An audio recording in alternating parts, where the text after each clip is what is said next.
নমস্কাৰ বন্ধুসকল, আজি আমি কেন্সাৰৰ বিষয়ে কথা পাতিম। কেন্সাৰ ৰোগবিধনো কি আৰু এই ৰোগবিধক কিদৰে প্ৰতিৰোধ কৰিব পাৰি সেই বিষয়ে আজি কথা পাতিম। বৰ্তমান যুগত চিকিৎসা বিজ্ঞানৰ যে অভূতপূৰ্ব উন্নতি ঘটিছে এই কথা আমি সকলো মানুহে জানো আৰু চিকিৎসা বিজ্ঞানৰ এনেদৰে অভূতপূৰ্ব উন্নতি ঘটাৰ ফলতেই মানুহৰ আয়ুসকাল বৃদ্ধি পাইছে। আচলতে মানুহে যিকোনো ৰোগত আক্ৰান্ত হোৱাৰ পাছতে চিকিৎসাৰ জৰিয়তে আৰোগ্য লাভ কৰাটো সম্ভৱ হয়। গতিকে মানুহৰ আয়ুসকাল বৃদ্ধি পাইছে। সকলো ৰোগৰ লগতে এই কেন্সাৰ ৰোগবিধৰো বৰ্তমান যুগত চিকিৎসা সম্ভৱ হৈ উঠিছে আৰু ভাল চিকিৎসা আৰম্ভ হৈছে। যদিও এই ৰোগবিধত আচলতে মৃত্যুৰ হাৰ আজিও বেছি হৈ আছে আৰু এনেদৰে মৃত্যুৰ হাৰ বেছি হৈ থকাৰ ফলতেই মানুহে এই কেন্সাৰ ৰোগবিধৰ নাম শুনিলেই ভয়তে আচলতে আতংকিত হৈ পৰে আৰু ভয়তে আতংকিত হৈ পৰাৰ ফলতেই মানুহৰ কেন্সাৰৰ লক্ষণ দেখা পালেও সহজতে মানুহে চিকিৎসকৰ কাষ নাচাপে।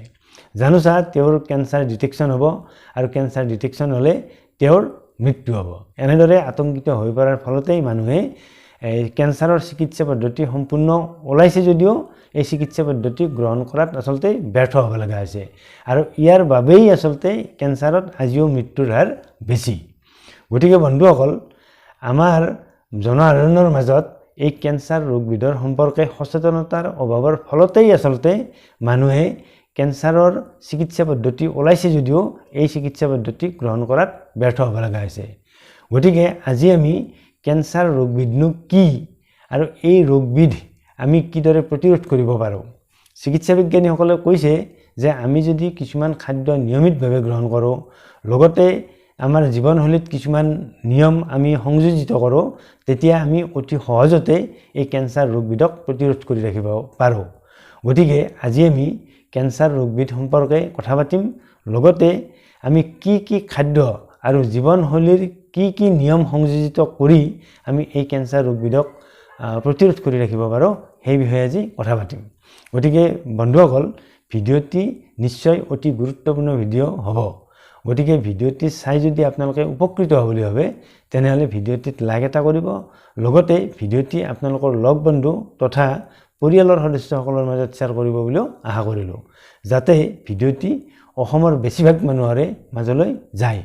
এতিয়া আহকচোন প্ৰথমে আমি কেন্সাৰ ৰোগবিধনো কি সেই বিষয়ে কথা পাতোঁ আহক।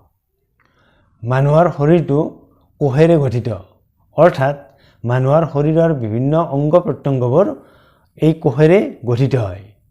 কোষবোৰ অৱশ্যে মাইক্ৰস্কপিক, অৰ্থাৎ কোষবোৰ অতি ক্ষুদ্ৰ, মাইক্ৰস্কোপতে এই কোষবোৰ দেখা পোৱা যায়। কোষবোৰৰ ভিতৰত ডিএনএ থাকে। কোষবোৰ এক নিৰ্দিষ্ট নিয়মৰ মাজেৰে বিভাজিত হৈ থাকে আৰু এই বিভাজন আচলতে কোষৰ ভিতৰত থকা ডিএনএ নিয়ন্ত্ৰণ কৰি থাকে। বিভাজনৰ ফলত এটা কোষৰ পৰা দুটা, দুটাৰ পৰা চাৰিটা, চাৰিটাৰ পৰা আঠটা এনেদৰে বিভাজিত হৈ থাকে আৰু এনেদৰে বিভাজিত হৈ থকা কোষবোৰ এক নিৰ্দিষ্ট সময়ৰ মূৰে মূৰে মৃত্যু হয় আৰু মৃত্যু হোৱা কোষবোৰ নতুন কোষেৰে গঠিত হয়। কিন্তু যদিহে কোনো কাৰণত কোষৰ ভিতৰত থকা এই ডিএনএ আঘাতপ্ৰাপ্ত হয় বা ক্ষতিগ্ৰস্ত হয় বা মিউটেশ্যন হয়, তেতিয়া এই কোষবোৰৰ বিভাজন ডিএনএ নিয়ন্ত্ৰণ কৰিব নোৱাৰা হৈ পৰে আৰু অনিয়ন্ত্ৰিত ৰূপত কোষবোৰৰ বিভাজন হ'বলৈ ধৰে আৰু এনেদৰে অনিয়ন্ত্ৰিত ৰূপত বিভাজন হোৱাৰ ফলতেই আচলতে কেন্সাৰ কোষৰ সৃষ্টি হয় আৰু এনেদৰে অনিয়ন্ত্ৰিত ৰূপত বিভাজন হোৱা এই কেন্সাৰ কোষবোৰ কেতিয়াও মৃত্যু নঘটে। এই কেন্সাৰ কোষবোৰ আচলতে ঠাইতে জমা হ'বলৈ ধৰে আৰু টিউমাৰৰ সৃষ্টি হয়। এনেদৰে আচলতে মানুহৰ শৰীৰত কেন্সাৰ কোষৰ সৃষ্টি হয় আৰু কেন্সাৰ ৰোগবিধ মানে আচলতে এয়াই। এনেদৰে কোষৰ ডিএনএ কোষ বিভাজনৰ ক্ষেত্ৰত নিয়ন্ত্ৰণ হেৰুৱাৰ ফলতেই মানুহৰ শৰীৰত কেন্সাৰ চেল বা কেন্সাৰ ৰোগৰ সৃষ্টি হয়। এতিয়া প্ৰশ্নটো হৈছে যে কোষৰ ডিএনএ এনেদৰে কোষ বিভাজনৰ ক্ষেত্ৰত নিয়ন্ত্ৰণ হেৰুৱাব লগা হয় কিয়? চিকিৎসা বিজ্ঞানীসকলে কৈছে যে বিভিন্ন কাৰণত, যেনে মানুহৰ শৰীৰত সৃষ্টি হোৱা ফ্ৰী ৰেডিকেলৰ বাবে বা বিভিন্ন ধৰণৰ কেমিকেলৰ সংস্পৰ্শৰ বাবে বা বিভিন্ন ধৰণৰ কাৰ্চিজেনৰ সংস্পৰ্শৰ বাবে বা শৰীৰত ঘটা মিউটেশ্যনৰ বাবে কোষৰ এই DNA আচলতে নিয়ন্ত্ৰণ হেৰুৱাবলগীয়া হয়। আৰু চিকিৎসা বিজ্ঞানীসকলে কৈছে যদিহে মানুহে জীৱনশৈলীত কিছুমান নীতি নিয়ম সংযোজন কৰে, লগতে দৈনিক খাদ্য তালিকাত কিছুমান বিশেষ খাদ্য অন্তৰ্ভুক্ত কৰি নিয়মিতভাৱে সেৱন কৰে, তেনেহ'লে মানুহৰ এই কেঞ্চাৰ চেল উৎপত্তি হোৱাৰ চান্সটো কম থাকে। অৰ্থাৎ এনেদৰে মানুহে কেঞ্চাৰ ৰোগক প্ৰতিৰোধ কৰিব পাৰে। এতিয়া আমি কি খাদ্য নিয়মিতভাৱে গ্ৰহণ কৰিলে, লগতে কি নিয়ম পালন কৰিলে জীৱনশৈলীত মানুহে এনেদৰে কেঞ্চাৰ প্ৰতিৰোধ কৰিব পাৰে সেই বিষয়ে কথা পাতিম। চিকিৎসা বিজ্ঞানীসকলৰ মতে মানুহে যদি নিয়মিতভাৱে শাৰীৰিক পৰিশ্ৰম অব্যাহত ৰাখে, লগতে নিয়মিতভাৱে হেল্ডি ফুড গ্ৰহণ কৰে, তেনেহ'লে মানুহে নিশ্চিতভাৱে এই কেঞ্চাৰ ৰোগক প্ৰতিৰোধ কৰিব পাৰে। আৰু ইয়াৰ উপৰি মানুহে যদি নিয়মিতভাৱে যোগাসন, প্ৰাণায়াম বা শৰীৰ চৰ্চা কৰে, তেতিয়াও মানুহে এনেদৰে কেঞ্চাৰ ৰোগক প্ৰতিৰোধ কৰিব পৰাটো সম্ভৱ। এতিয়া আমি কথা পাতিম চিকিৎসা বিজ্ঞানীসকলৰ মতে কি খাদ্য নিয়মিতভাৱে গ্ৰহণ কৰিলে মানুহে কেঞ্চাৰ ৰোগ প্ৰতিৰোধ কৰাটো সম্ভৱ। ইয়াৰে ভিতৰত 1 নম্বৰ খাদ্যটো হৈছে নহৰু। মানুহে নিয়মিতভাৱে দৈনিক 2 ফটাকৈ নহৰু সেৱন কৰিব লাগে। কেঁচা নহৰু সেৱন কৰিলে মানুহে নিশ্চিতভাৱে এনে কেঞ্চাৰ ৰোগক প্ৰতিৰোধ কৰিব পাৰে বুলি বিজ্ঞানীসকলে দাবী কৰিছে। কেঁচা নহৰুত এজইন, এলিচিন আৰু কিছুমান ছালফাৰ কেমিকেল থাকে, যিবোৰ নেচাৰেল কেমিকেল বুলি ধৰা হয়। আৰু এনেধৰণৰ নেচাৰেল কেমিকেলছবোৰে DNAৰ ধৰ্ম অটুট ৰাখিব পাৰে বুলি চিকিৎসা বিজ্ঞানীসকলে কৈছে। আৰু যদিহে নিয়মিতভাৱে 2 ফটাকৈ কেঁচা নহৰু সেৱন কৰে ৰাতিপুৱা খালী পেটত, তেনেহ'লে মানুহৰ এই শৰীৰৰ DNAৰ কেতিয়াও পৰিৱৰ্তন নঘটে বা মিউটেশ্যন নঘটে বা চেল ডিভিজনৰ ক্ষেত্ৰত এই অনিয়ন্ত্ৰিত অৱস্থা এটা নহয়। আচলতে কেঁচা নহৰু 2 ফটা বাকলি গুচাই সৰুকৈ কুটিব লাগে। সৰুকৈ কুটি 10 মিনিট সময় বায়ুৰ সংস্পৰ্শত ৰাখিব লাগে। আৰু 10 মিনিট সময় বায়ুৰ সংস্পৰ্শত থকাৰ পাছত এই সৰুকৈ কুটা নহৰুখিনি খাব লাগে আৰু তাৰ পাছতে কুহুমীয়া গৰম পানী এগিলাচ সেৱন কৰিব লাগে। এনেদৰে যদি নিয়মিতভাৱে কেঁচা নহৰু খোৱা অভ্যাস কৰা হয়, তেনেহ'লে মানুহৰ শৰীৰৰ এই DNA কেতিয়াও মিউটেশ্যন নঘটে বা কোষ বিভাজনৰ ক্ষেত্ৰত অনিয়ন্ত্ৰিত হ'ব পৰা এটা অৱস্থালৈ নহয়। আৰু কেঞ্চাৰ প্ৰতিৰোধ কৰিব পৰা 2 নম্বৰ খাদ্যবিধ হৈছে ব্ৰকলি। ব্ৰকলিত আচলতে কেঞ্চাৰৰ এগেইনষ্টে ফাইট কৰিব পৰা ছালফৰফেন নামৰ এবিধ কম্পাউণ্ড থাকে। আৰু এই কম্পাউণ্ডবিধৰ বাবে আচলতে কেঞ্চাৰ প্ৰতিৰোধ কৰিব পাৰি বুলি চিকিৎসা বিজ্ঞানীসকলে দাবী কৰিছে। অৱশ্যে ব্ৰকলিতকৈ অংকুৰিত ব্ৰকলিত এই ছালফৰফেনৰ পৰিমাণ বহুত বেছি থাকে। গতিকে নিয়মীয়াকৈ এই ব্ৰকলি বা অংকুৰিত ব্ৰকলিৰ বীজ সেৱন কৰাৰ অভ্যাস কৰিব লাগে। তেতিয়া কেঞ্চাৰ ৰোগ অতি সহজে প্ৰতিৰোধ কৰিব পাৰি। চিকিৎসা বিজ্ঞানীসকলৰ মতে কেঞ্চাৰ প্ৰতিৰোধ কৰিব পৰা 3 নম্বৰ খাদ্যবিধ হৈছে ৰং বিৰঙৰ শাক পাচলি, লগতে ৰং বিৰঙৰ ফল মূল। আচলতে মানুহৰ শৰীৰত কেঞ্চাৰ ৰোগ সৃষ্টি হোৱাৰ মূল কাৰণবিধেই হৈছে শৰীৰত সৃষ্টি হোৱা ফ্ৰী ৰেডিকেলসমূহ। আৰু এই ফ্ৰী ৰেডিকেলসমূহ যদি ধ্বংস কৰিব পৰা যায় খাদ্যবস্তুৰ জৰিয়তে, তেনেহ'লে আমি নিশ্চিতভাৱে কেঞ্চাৰ ৰোগক প্ৰতিৰোধ কৰাটো সম্ভৱ। মানুহে দৈনিক নিয়মিতভাৱে যদিহে বিভিন্ন ধৰণৰ ৰং বিৰঙৰ ফল মূল বা ৰং বিৰঙৰ পাচলি খোৱাৰ অভ্যাস কৰে, তেনেহ'লে এই ৰং বিৰঙৰ পাচলি আৰু ৰং বিৰঙৰ ফল মূলত বিভিন্ন ধৰণৰ এণ্টিঅক্সিডেণ্ট পৰিপূৰ্ণ হৈ থাকে। আৰু এই এণ্টিঅক্সিডেণ্টসমূহে মানুহৰ শৰীৰত সৃষ্টি হোৱা ফ্ৰী ৰেডিকেলসমূহ অতি সহজে ধ্বংস কৰিব পাৰে। তেতিয়া নিশ্চিতভাৱে মানুহৰ শৰীৰত কেঞ্চাৰ কোষৰ সৃষ্টি নহয় আৰু কেঞ্চাৰ ৰোগক অতি সহজে প্ৰতিৰোধ কৰিব পাৰি। সেইবাবে মানুহে দৈনিক যদি ৰং বিৰঙৰ ফল মূলবোৰ খায়, যেনে আপেল, ষ্ট্ৰবেৰী, ব্লুবেৰী, ব্লেকবেৰী, এনেধৰণৰ ফল মূল যদি নিয়মিতভাৱে খায়, তেনেহ'লে এই ফল মূলবোৰত যথেষ্ট পৰিমাণে এণ্টিঅক্সিডেণ্ট পৰিপূৰ্ণ হৈ থাকে।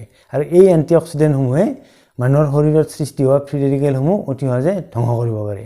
ঠিক তেনেদৰে ৰং বিৰঙৰ শাক পাচলিবোৰতো, যেনে গাজৰ, বিট, তিয়ঁহ, এইবোৰতো যথেষ্ট পৰিমাণে এণ্টিঅক্সিডেণ্ট থাকে। আৰু এই এণ্টিঅক্সিডেণ্টসমূহেও মানুহৰ শৰীৰত সৃষ্টি হোৱা ফ্ৰী ৰেডিকেলসমূহ অতি সহজে ধ্বংস কৰিব পাৰে আৰু তেতিয়া কেঞ্চাৰ ৰোগক অতি সহজে প্ৰতিৰোধ কৰিব পাৰি। কেঞ্চাৰ ৰোগক প্ৰতিৰোধ কৰিব পৰা 4 নম্বৰ খাদ্যবস্তুৰ মধ্যে হৈছে ক্ৰুচিফেৰাছ গোত্ৰৰ শাক পাচলিবোৰ, যেনে বন্ধাকবি, ওলকবি, ফুলকবি এনেধৰণৰ ক্ৰুচিফেৰাছ গোত্ৰৰ শাক পাচলিবোৰ মানুহে নিয়মিতভাৱে সেৱন কৰিলে কেঞ্চাৰ ৰোগ অতি সহজে প্ৰতিৰোধ কৰিব পাৰি বুলি চিকিৎসা বিজ্ঞানীসকলে দাবী কৰিছে।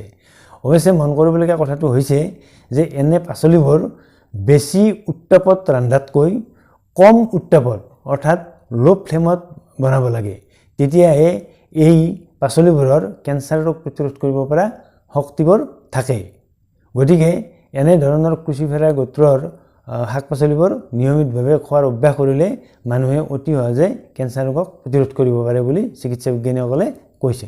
কেঞ্চাৰ ৰোগ প্ৰতিৰোধ কৰিব পৰা 5 নম্বৰ খাদ্যবিধ হৈছে কেঁচা হালধি। কেঁচা হালধিত আচলতে কাৰ্কুমিন নামৰ এবিধ উপাদান থাকে আৰু এই কাৰ্কুমিন উপাদানবিধ হৈছে আচলতে এবিধ শক্তিশালী এণ্টিঅক্সিডেণ্ট। এই কাৰ্কুমিনে কোষৰ DNA পৰিৱৰ্তন নোহোৱাকৈ ৰাখিব পৰা ক্ষমতা আছে আৰু এই কাৰ্কুমিনে আচলতে শৰীৰত কেঞ্চাৰ কোষৰ সৃষ্টি হ'লেও কেঞ্চাৰ কোষবোৰ বিস্তাৰিত হ'ব নোৱাৰাকৈ ব্লক কৰি দিব পৰা ক্ষমতা আছে। সেইবাবে মানুহে যদি কেঁচা হালধিৰ ৰস নিয়মিতভাৱে এচামুচকৈ কুহুমীয়া গৰম পানীত মিহলি কৰি খোৱাৰ অভ্যাস কৰে তেনেহ'লে মানুহে অতি সহজে এই কেঞ্চাৰ ৰোগক প্ৰতিৰোধ কৰিব পাৰে বুলি চিকিৎসা বিজ্ঞানীসকলে মত প্ৰকাশ কৰিছে। অৱশ্যে মানুহে হালধিৰ এই কাৰ্কুমিন অতি সহজে হজম কৰিব নোৱাৰে। সেইবাবে এই কাৰ্কুমিনৰ লগত আচলতে এটা বা দুটা জালুকৰ গুটি মিহলি কৰি সেৱন কৰিব লাগে, তেতিয়াহে মানুহে এই কাৰ্কুমিন সহজে এবজৰ্ব কৰিব পাৰে আৰু কেঞ্চাৰ ৰোগ প্ৰতিৰোধ কৰাত আচলতে সুবিধা হয়। কেঞ্চাৰ ৰোগ প্ৰতিৰোধ কৰিব পৰা 6 নম্বৰ খাদ্যবিধ হৈছে মাছৰুম বা কাঠফুলা। মাছৰুম বা কাঠফুলাত এনেধৰণৰ কিছুমান ঔষধি গুণযুক্ত উপাদান আছে যিবোৰে কেঞ্চাৰ ৰোগ অতি সহজে প্ৰতিৰোধ কৰিব পাৰে। আচলতে কেঞ্চাৰ ৰোগৰ চিকিৎসাত যিবোৰ দৰৱ ব্যৱহাৰ কৰা হয় সেই দৰৱৰ কিছুমান গুণ এই মাছৰুম বা কাঠফুলাত পোৱা যায়। সেইবাবে মানুহে যদি ভাল জাতৰ বা ভাল কাঠফুলা নিয়মিতভাৱে খোৱাৰ অভ্যাস কৰে তেনেহ'লে মানুহে অতি সহজে এই কেঞ্চাৰ ৰোগক প্ৰতিৰোধ কৰিব পাৰে। কেঞ্চাৰ ৰোগ প্ৰতিৰোধ কৰিব পৰা 7 নম্বৰ খাদ্যবস্তুবিধ হৈছে গাজৰ। গাজৰত আচলতে বিটা কেৰটিন নামৰ এবিধ অতি শক্তিশালী এণ্টিঅক্সিডেণ্ট থাকে। গতিকে মানুহে যদি গাজৰ দৈনিক খাদ্য তালিকাত অন্তৰ্ভুক্ত কৰে তেনেহ'লে মানুহে অতি সহজে কেঞ্চাৰ ৰোগক প্ৰতিৰোধ কৰিব পাৰে বুলি চিকিৎসা বিজ্ঞানীসকলে কৈছে। কেঞ্চাৰ ৰোগ প্ৰতিৰোধ কৰিব পৰা 8 নম্বৰ খাদ্যবস্তুবিধ হৈছে গ্ৰীণ টি। গ্ৰীণ টিটো আচলতে অতি শক্তিশালী এণ্টিঅক্সিডেণ্ট থাকে। গতিকে মানুহে যদি নিয়মিতভাৱে দৈনিক 1 কাপ বা 2 কাপ গ্ৰীণ টি সেৱন কৰাৰ অভ্যাস কৰে তেনেহ'লে গ্ৰীণ টিত থকা এই শক্তিশালী এণ্টিঅক্সিডেণ্টে মানুহৰ শৰীৰত সৃষ্টি হোৱা এই কেঞ্চাৰ কোষ বিস্তাৰিত হোৱাত বাধা দিয়ে বা DNA উৎপৰিৱৰ্তন বন্ধ কৰিব পৰা ক্ষমতা আছে। গতিকে মানুহে অতি সহজে গ্ৰীণ টি খোৱাৰ অভ্যাস গ্ৰহণ কৰিলে কেঞ্চাৰ ৰোগক প্ৰতিৰোধ কৰিব পাৰে। বন্ধুসকল, কেঞ্চাৰ ৰোগনো কি আৰু এই কেঞ্চাৰ ৰোগবিধ কিদৰে উৎপত্তি হয়, লগতে কি কি খাদ্যবস্তুৰ জৰিয়তে কেঞ্চাৰ ৰোগক প্ৰতিৰোধ কৰিব পাৰি সেই বিষয়ে কিছু কথা শুনিলে। যদিহে আপোনালোকে আজিৰ ভিডিঅ'টো চাই উপকৃত হোৱা বুলি ভাবিছে তেনেহ'লে ভিডিঅ'টিত লাইক এটা কৰিব, লগতে আমাৰ স্বাস্থ্য ৰক্ষাৰ চেনেলটো ছাবস্ক্ৰাইব কৰি থ'বলৈ আপোনালোকক অনুৰোধ জনালোঁ। অন্য এটা ভিডিঅ'ত আপোনালোকক লগ পোৱাৰ আশাৰে আজিলৈ সামৰিছোঁ। ধন্যবাদ।